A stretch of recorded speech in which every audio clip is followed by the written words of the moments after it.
Hello, my name is Robert Clayton.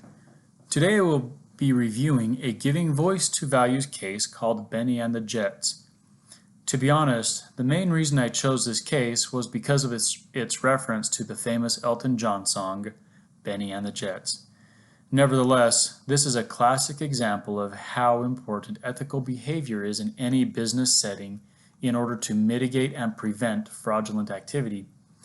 As an overview, I will first give a brief description of the case. Second, I will give my recommendation to the course of action I feel Bennie should follow.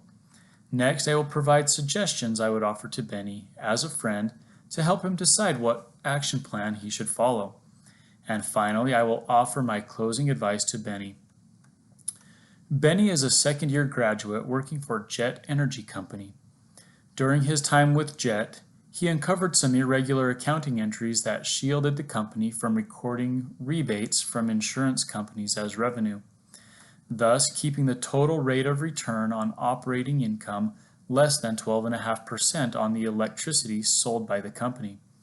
If returns exceed 12.5%, state regulators can cut the rates Jet charges to their customers. So what should Bennie do? First and foremost, Bennie should not have waited 2 years.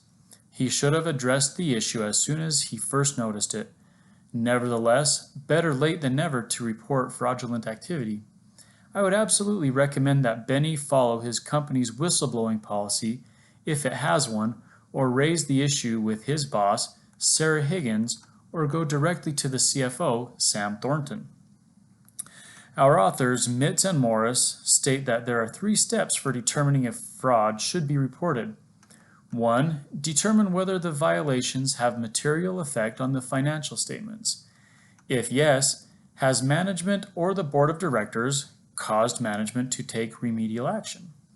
If no, then the auditor or whistleblower must make a formal report of the conclusions and provide a report to the board. The board then has 1 day to inform the SEC. I feel that these violations are definitely material to the financial statements and therefore should be reported. Assume for a moment that I am friends with Bennie and he came to me with this ethical dilemma. This is the advice I would offer to him and the plan I would help him follow. 1. The ethical values that should be front and center for Bennie as he decides what to do are honesty and integrity. If he sincerely feels the entries are misrepresenting company returns, then it should be reported. 2. Once the complaint is filed, I would advise Bennie to be prepared for any potential pushback from key stakeholders, namely the CFO, CEO, and board of directors. The most significant pushback I would anticipate is the fact that if the transactions in question are changed to the appropriate operating account, then it will likely increase their returns to over the allowed 12.5%. thus forcing regulations on their prices and potentially negatively impacting revenue.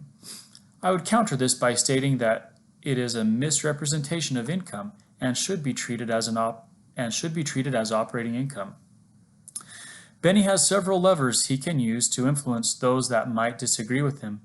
The main point, however, that I would encourage Bennie to iterate to management, if any pushback was given, is that managers set the tone for the whole company's ethical culture. Mitz and Morris state that if the tone set by management upholds ethics and integrity, employees will be more inclined to uphold those same values.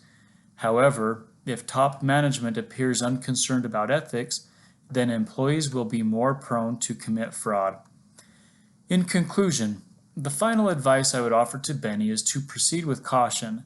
As outlined in the recorded lecture on Chapter 3 from Mitz and Morris by Dr. David Christensen, if Bennie decides to blow the whistle, he could be in for a long and uncomfortable trip. The most common fear for whistleblowers is retaliation from the company, and even though he would be making the right decision, it could put him in a potentially precarious situation.